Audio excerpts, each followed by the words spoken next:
നിങ്ങളിൽ 15% പേർ മാത്രമേ ഈ വീഡിയോ മുഴുവനും കാണുകയുള്ളൂ. സാരമില്ല, ഇത് പൂർണ്ണമായും നിങ്ങളുടെ കുഴപ്പമല്ല. നിങ്ങൾ പോലും അറിയാതെ നിങ്ങളുടെ തലച്ചോറ് മാറുന്നുണ്ട്.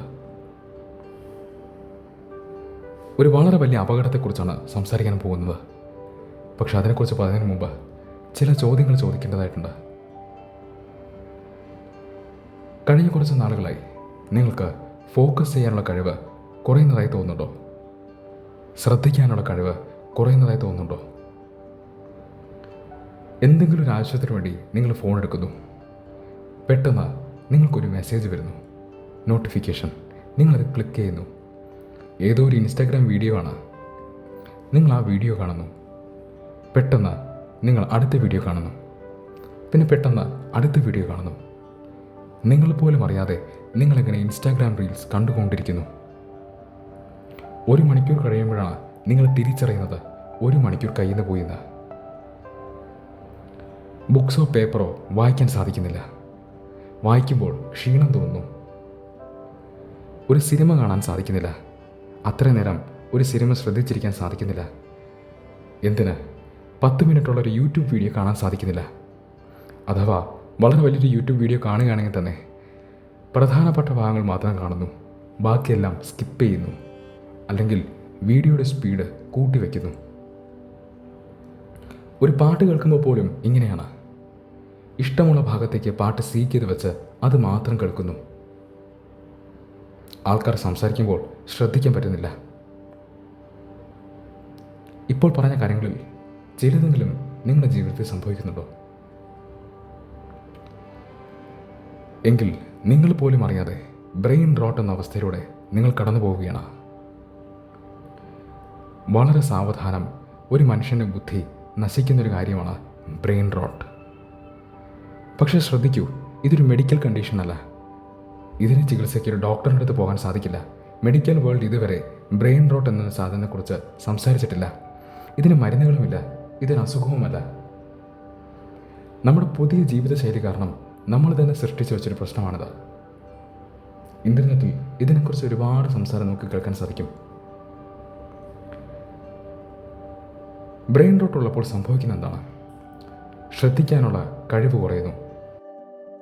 പ്രധാനമായും ഫോക്കസ് ചെയ്യാനുള്ള കഴിവ് കുറയുന്നു. പ്രത്യേകിച്ചും കുറേ നേരം ഫോക്കസ് ചെയ്യാനുള്ള കഴിവ് തീർത്തും ഇല്ലാണ്ടാവുന്നു. പുസ്തകങ്ങൾ വായിക്കാൻ പറ്റാതാവുന്നു. ഓർമ്മശക്തി വളരെ വീക്കാവുന്നു. മണിക്കൂറുകളോളം ബോധമില്ലാതെ ആവശ്യമില്ലാത്ത കാര്യങ്ങൾ സോഷ്യൽ മീഡിയയിൽ സ്ക്രോൾ ചെയ്തുകൊണ്ടിരിക്കുന്നു. സാധാരണ ഒരു ദിവസം വലിയ അധ്വാനമൊന്നും ചെയ്തില്ലെങ്കിൽ പോലും വളരെയധികം ക്ഷീണം തോന്നുന്നു. വെറുതെ ഇരിക്കാൻ പറ്റാതാവുന്നു. ഒരു വിഷയത്തെക്കുറിച്ച് മാത്രം ചിന്തിക്കാൻ പറ്റാതെയാവുന്നു. ഏറ്റവും സങ്കടകരമായ കാര്യം എന്തെന്നാൽ പലരും ഈ അവസ്ഥയെ തിരിച്ചറിയാറേ ഇല്ല എന്നുള്ളതാണ്. പലരും ഇങ്ങനത്തെ ഒരു അവസ്ഥയിലൂടെ കടന്നു പോകുന്നുണ്ടെന്ന് തിരിച്ചറിയാറേയില്ല. ഇതിനെക്കുറിച്ച് പഠിക്കുന്നവർ പറയുന്നത് ഈ കഥയിലെ പ്രധാന വില്ലൻ ഷോർട്ട് ഫോം വീഡിയോസ് ആണ് എന്നാണ്. നോക്കൂ, ഷോർട്ട് ഫോം വീഡിയോസ് കാണരുതെന്നോ അത് മോശമാണെന്നോ എന്നൊന്നുമല്ല പറയുന്നത്.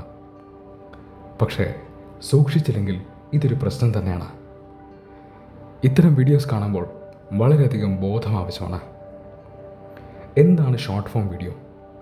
ഷോർട്ട് ഫോം വീഡിയോസ് വരുന്നത് ടിക്ടോക്കിലൂടെയും ഇൻസ്റ്റാഗ്രാം റീൽസിലൂടെയും ഫേസ്ബുക്ക് റീൽസിലൂടെയും പിന്നീട് യൂട്യൂബ് ഷോർട്സിലൂടെയുമാണ്. എന്താണ് ഈ വീഡിയോയുടെ പ്രത്യേകത?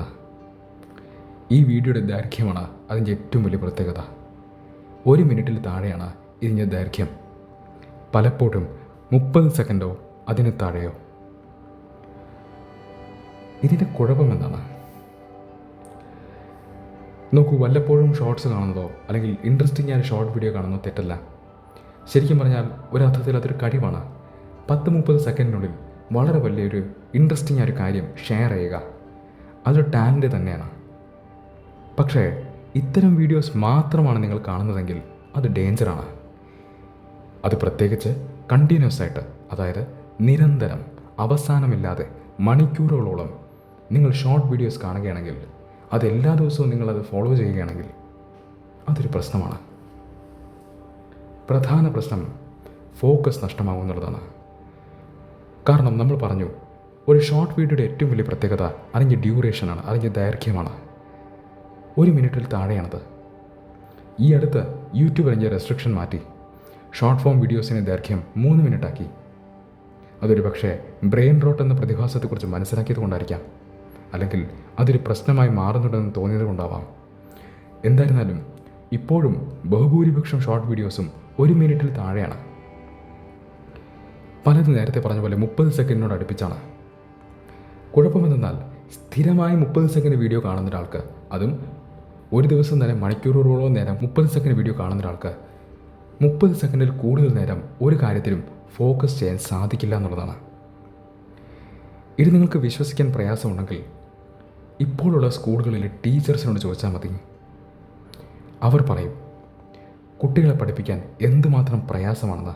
കാരണം അവർക്ക് ഫോക്കസ് ചെയ്യാൻ സാധിക്കുന്നില്ല.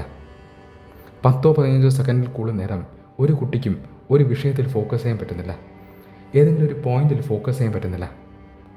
കാരണം മുതിർന്നവരോടൊപ്പം കുട്ടികളും ഷോർട്സ് കാണുന്നുണ്ട്, റീൽസ് കാണുന്നുണ്ട്. മുതിർന്നവരെ പോലെയല്ല കുട്ടികൾ, അവരെ ഇത് കൂടുതൽ ബാധിക്കും. അവരുടെ അറ്റൻഷൻ സ്പാൻ, ഫോക്കസ് ചെയ്യാനുള്ള കഴിവ്, എത്ര നേരം ഫോക്കസ് ചെയ്യാൻ സാധിക്കും എന്നുള്ളതൊക്കെ വളരെയധികം ഡാമേജ്ഡ് ആവും. പല കുട്ടികൾക്കും ഒരു കാര്യത്തിൽ 1 മിനിറ്റിൽ കൂടുതൽ നേരം ഫോക്കസ് ചെയ്യാൻ സാധിക്കുന്നില്ല എന്ന് ഇപ്പോൾ പലരും പറയുന്നുണ്ട്. ഈ കഥയിലെ പ്രധാന വില്ലന്മാരിൽ ഒരാൾ യൂട്യൂബ് ഷോർട്സും ഇൻസ്റ്റഗ്രാം റീൽസും ഒക്കെ തന്നെയാണ്. കഥയിലെ അടുത്ത വില്ലൻ്റെ പേര് നിങ്ങളിൽ ചിലർ ചിലപ്പോൾ കേട്ടിട്ടുണ്ടാവും. Dome scrolling. അവസാനമില്ലാതെ സ്ക്രോൾ ചെയ്തുകൊണ്ടിരിക്കുക. അവസാനമില്ലാത്ത വീഡിയോസിൻ്റെ ട്രാപ്പിൽ ചെന്ന് പെടുന്ന അവസ്ഥ.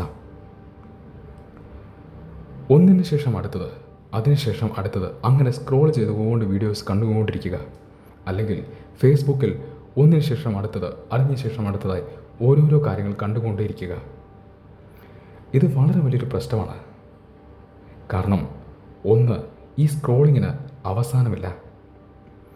പല ആൾക്കാരും ഉറങ്ങുന്നതിന് തൊട്ട് മുമ്പ് 5 മിനിറ്റ് റീൽസ് കാണാമെന്ന് പറഞ്ഞ് ഫോൺ എടുക്കും. അവർ പോലും അറിയില്ല 1 മണിക്കൂർ കഴിയുമ്പോൾ സങ്കടത്തോടെയാണ് അവർ ഫോൺ അണയ്ക്കുന്നത്. എന്തിനത്രയും സമയം ഞാൻ ഫോൺ ഉപയോഗിച്ചു എന്നോർത്ത്. അവർക്ക് ഉറക്കം നഷ്ടമായി. പ്രത്യേകിച്ച് ഗുണമുള്ള ഒരു കാര്യവും കണ്ടില്ല.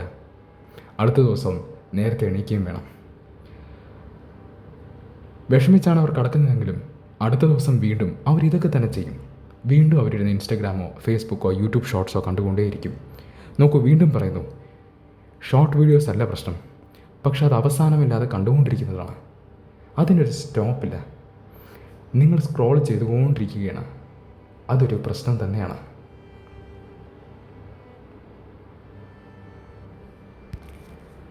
നിങ്ങളുടെ ഡിസ്ട്രാക്ഷൻ ഇല്ലാണ്ടാക്കുന്നതിലെ പ്രധാന വില്ലന്മാരിൽ അടുത്തത് നോട്ടിഫിക്കേഷൻസ് ആണ്. ഇന്ന് നമ്മുടെ ജീവിതം നോട്ടിഫിക്കേഷൻസ് കൊണ്ട് നിറഞ്ഞതാണ്.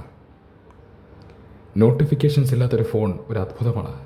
എല്ലാവരുടെ ഫോണിലും 100 കണക്കിന് നോട്ടിഫിക്കേഷനാണ്. നിങ്ങളൊരു ജോലി ചെയ്തുകൊണ്ടിരിക്കുന്നു, പെട്ടെന്നൊരു നോട്ടിഫിക്കേഷൻ വരുന്നു. ആരോ ഒരാൾ ഒരു മെസ്സേജ് അയച്ചിരിക്കുന്നു. നിങ്ങൾ ആ മെസ്സേജ് വായിക്കാൻ പോകുന്നു. അപ്പോഴതാ അടുത്തൊരു നോട്ടിഫിക്കേഷൻ വരുന്നു. ഇൻസ്റ്റഗ്രാം വീഡിയോയുടെ ലിങ്കാണ്. നിങ്ങളത് ക്ലിക്ക് ചെയ്യുന്നു, വീഡിയോ കാണുന്നു. നിങ്ങൾ പിന്നെ സ്വയം വരുന്ന സ്ക്രോൾ ചെയ്യുന്നു. 1 വീഡിയോ, 2 വീഡിയോ, 3 വീഡിയോ, അങ്ങനെ പൊയ്ക്കൊണ്ടേയിരിക്കുന്നു. പെട്ടെന്നതാ അടുത്തൊരു നോട്ടിഫിക്കേഷൻ വരുന്നു. എവിടെ എന്തോ ഒരു അപകടം സംഭവിച്ചിരിക്കുന്നു, ഒരു ന്യൂസാണ്. നിങ്ങളത് ക്ലിക്ക് ചെയ്യുന്നു, നിങ്ങളത് കാണുന്നു. അങ്ങനെ നിങ്ങൾ അതിൻ്റെ പുറകെ പോകുന്നു. പിന്നെ മറ്റൊരു നോട്ടിഫിക്കേഷൻ. ഇത് നിങ്ങളുടെയും ജീവിതത്തിൽ സംഭവിക്കുന്ന കാര്യങ്ങളാണ്, ശരിയല്ലേ? നോക്കൂ, ഒരു കാര്യത്തിൽ 30 സെക്കൻഡ് കൂടുതൽ നേരം നിങ്ങൾ ചെലവഴിക്കുന്നില്ല. അതിനു മുമ്പ് തന്നെ നിങ്ങൾ അടുത്ത സാധനത്തിലേക്ക് പോവുകയാണ്. ഇങ്ങനെ സ്ഥിരമായി ജീവിച്ചു കഴിഞ്ഞാൽ ഫോക്കസ് എന്നത് നഷ്ടമാവുമെന്നതും ഫോക്കസ് ഡാമേജ് ആവുമെന്നും വേറെ ആരും പറയേണ്ട ആവശ്യമില്ല, ശരിയല്ലേ? ഇതിൽ നിന്ന് നമുക്ക് രക്ഷപ്പെടാൻ എന്താണ് വഴി? പറഞ്ഞല്ലോ, ബ്രെയിൻ റോട്ടിനെ കുറിച്ച് കാര്യമായിട്ടൊരു ഡിസ്കഷൻ കുറവാണ്.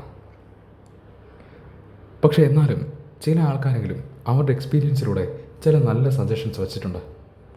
അതിൽ ചിലത് ഇവിടെ പറയാം. നിങ്ങൾക്കത് നല്ലതാണെന്ന് തോന്നിയാൽ തീർച്ചയായും പ്രാക്ടീസ് ചെയ്യുക. പ്രാക്ടീസ് ചെയ്തിട്ട് നിങ്ങൾക്കതിൽ നിന്ന് ഒരു പോസിറ്റീവ് റിസൾട്ട് കിട്ടിയാൽ തീർച്ചയായിട്ടും അത് കമൻസിലൂടെ ഷെയർ ചെയ്യുക. കാരണം അത് വേറെ ഒരുപാട് ആൾക്കാരെ ഹെൽപ്പ് ചെയ്യും. ഇതിൻ്റെ സൊല്യൂഷനായി ആൾക്കാർ പറയുന്നതിൽ ഏറ്റവും ഫേമസ് ആയിട്ടുള്ള ചില കാര്യങ്ങളിൽ ഒന്ന് സമയത്തിൻ്റെ റെസ്ട്രിക്ഷനാണ്. ഒരു ടൈം റെസ്ട്രിക്ഷൻ വയ്ക്കുക എന്നുള്ളത്. നോക്കൂ, നിങ്ങൾക്ക് ഇൻസ്റ്റാഗ്രാം റീൽസും ഫേസ്ബുക്ക് റീൽസും യൂട്യൂബ് ഷോർട്സൊക്കെ വളരെ ഇഷ്ടമാണെങ്കിൽ നിങ്ങളത് കാണുന്നത് നിർത്തണ്ട. നിങ്ങൾക്കതൊരു എൻ്റർടൈൻമെൻറ്റ് തരുന്നുവെങ്കിൽ തീർച്ചയായിട്ടും കാണുക. പക്ഷേ എത്ര നേരം അതാവശ്യമാണ്. ആ ഒരു ചിന്ത അത്യാവശ്യമാണ്. അവസാനമില്ലാതെ നിങ്ങൾ റീൽസ് കണ്ടുകൊണ്ടിരുന്നാൽ അതൊരു പ്രശ്നം തന്നെയാണ്. 15 മിനിറ്റ് അല്ലെങ്കിൽ അരമണിക്കൂർ, അതിൽ കൂടുതൽ നേരം ഞാൻ റീൽസ് കാണില്ല. ഒരു ഡിസിഷൻ എടുക്കുക, എന്നിട്ടത് ഫോളോ ചെയ്യുക. ഇത് നല്ലൊരു സൊല്യൂഷനായി പലരും പറയാറുണ്ട്. രണ്ടാമത്തത്, ഒരു ദിവസം ഒരുപാട് ഷോർട്ട് വീഡിയോ കാണാതിരിക്കുക. ഒപ്പം വല്ലപ്പോഴുമെങ്കിലും ലോങ് ഫോം വീഡിയോസ് കാണുക. അതായത് വളരെ വലിയ വീഡിയോസ് കാണുക, അല്ലെങ്കിൽ ഒരു സിനിമ കാണുക. ഇതും നിങ്ങളെ ചെറിയ അറ്റൻഷൻ സ്പാനിൽ നിന്നും കുറച്ചുകൂടി വലിയൊരു അറ്റൻഷൻ സ്പാനിലേക്ക്, അതായത് കുറച്ച് കൂടുതൽ നേരം ശ്രദ്ധിക്കാനുള്ള കഴിവിലേക്ക് എത്തിക്കാൻ സാധിക്കുമെന്ന് പറയുന്നു. അടുത്ത സൊല്യൂഷനായി പറയുന്നത് എല്ലാ ദിവസവും കുറച്ച് നേരമെങ്കിലും വായിക്കൂ എന്നാണ്. നിങ്ങൾക്ക് ഇഷ്ടമുള്ള കാര്യം വായിച്ചോളൂ, പക്ഷെ കുറഞ്ഞത് 10 മിനിറ്റെങ്കിലും വായിക്കുക. അതിൽ കൂടുതൽ നേരം നിങ്ങൾക്ക് വായിക്കാൻ സാധിക്കുന്നുവെങ്കിൽ വളരെ നല്ലതാണ്. പക്ഷെ കുറഞ്ഞത് 10 മിനിറ്റെങ്കിലും നിങ്ങൾ എന്തെങ്കിലും വായിക്കൂ. നിങ്ങളുടെ അറ്റൻഷൻ സ്പാൻ ഇമ്പ്രൂവ് ചെയ്യാൻ അത് തീർച്ചയായിട്ടും സഹായിക്കും. അടുത്തത് നോട്ടിഫിക്കേഷൻസിനെ കുറിച്ചാണ്. നോക്കൂ, ഇന്നത്തെ കാലത്ത് നോട്ടിഫിക്കേഷൻസ് ഇല്ലാതെ സ്മാർട്ട് ഫോൺ ഉപയോഗിക്കുക എന്ന് പറഞ്ഞാൽ വളരെ പ്രയാസമാണ്. സത്യമാണ്. പ്രത്യേകിച്ച് ജോലി സ്ഥലത്തു നിന്നും വരുന്ന മെസ്സേജുകളുടെ നോട്ടിഫിക്കേഷൻ മിക്ക ആൾക്കാർക്കും അത്യാവശ്യമാണ്, ഒഴിവാക്കാൻ പറ്റാത്തതാണ്. അപ്പോൾ എന്താണ് ചെയ്യുക? നിങ്ങൾ നിങ്ങളുടെ ഫോണിലെ ആവശ്യമുള്ള ആപ്പുകളുടെ നോട്ടിഫിക്കേഷൻസ് മാത്രമേ ഓൺ ആക്കി വയ്ക്കാവൂ. നമുക്ക് തന്നെ അറിയാം ഏതൊക്കെ ആപ്സാണ് ഇമ്പോർട്ടൻറ്റ്, ഏതൊക്കെ ആപ്സാണ് അത്ര ഇമ്പോർട്ടൻ്റ് അല്ലാത്തത് എന്ന്. പ്രധാനപ്പെട്ട ആപ്ലിക്കേഷൻസിൻ്റെ നോട്ടിഫിക്കേഷൻസ് മാത്രം ഓൺ ആക്കി വയ്ക്കുക. ബാക്കിയെല്ലാം ഓഫ് ചെയ്തിടുക. നോട്ടിഫിക്കേഷൻസിൻ്റെ കാര്യത്തിൽ നമുക്ക് ചെയ്യാൻ സാധിക്കുന്ന നല്ലൊരു സൂത്രമാണത്. ഇന്നത്തെ വീഡിയോ ഇവിടെ അവസാനിക്കുകയാണ്. ഈ വിഷയത്തെക്കുറിച്ചുള്ള നിങ്ങളുടെ അഭിപ്രായങ്ങൾ തീർച്ചയായിട്ടും കമൻസിലൂടെ അറിയിക്കുക. ഇന്നത്തെ വീഡിയോ ഇഷ്ടമായാൽ അതും കമൻസിലൂടെ തീർച്ചയായിട്ടും പറയുക. ഇതൊരു നല്ല അറിവാണ്. തീർച്ചയായിട്ടും ഈ നല്ല അറിവ് മറ്റുള്ളവരിലേക്ക് എത്തിക്കുക.